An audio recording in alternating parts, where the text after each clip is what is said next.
everybody. Welcome back to the Art of Living. We're in Húsavík in Iceland, and we are with Jack Butler. How are you, sir? I'm great. How are you, Gavin? What a beautiful place. Now, we are in Iceland because this is a remarkable country.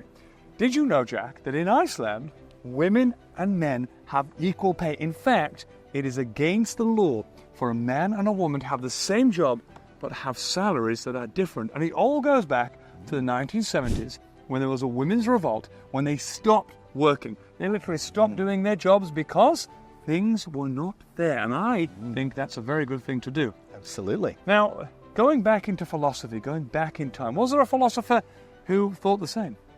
I think one of the best examples of philosophers who thought about gender, thought about women, is Simone de Beauvoir. So, in the 1940s, she was living in Paris. Paris, France, this wonderful cultural capital where lots of people were discussing ideas and thinking. And so one day, Simone de Beauvoir went to the busiest cafe in town, and the smartest people in the city were all sitting down there, right beneath the Eiffel Tower, in the middle of Paris, and discussing what society should look like. Right. Who should have what roles, and how we should fix all of the problems that had been created at the start of the 20th century. Right. And Simone de Beauvoir put the idea to this group of really smart people that we should make a priority out of giving equal access to men and women in terms of work, in terms of power, and in terms of importance in their society. Wow, and it's important because we're actually by a fishing yard right now. And fishing is predominantly a man's job around the world, but not here in Iceland. We find a beautiful mix of men and women. It's a great concept. That's right. I think the Icelandic people have really taken on board Simone de Beauvoir's idea. And it wasn't just in that cafe in Paris that she adopted that idea.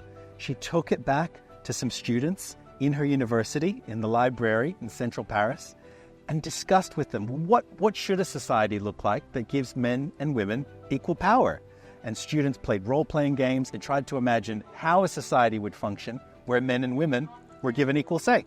Now this week in your school, we want you to do something extremely exciting. Jack, now we know about Beauvoir's philosophy of equality.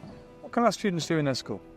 Well, I think students should take Simone de Beauvoir's story and turn it into a comic strip that they can put in their booklets. Wonderful. And for an extension activity this week, we want to do something really hands-on. We want you to go into your school and investigate and research where can you find things that are occurring in your school that are not equal.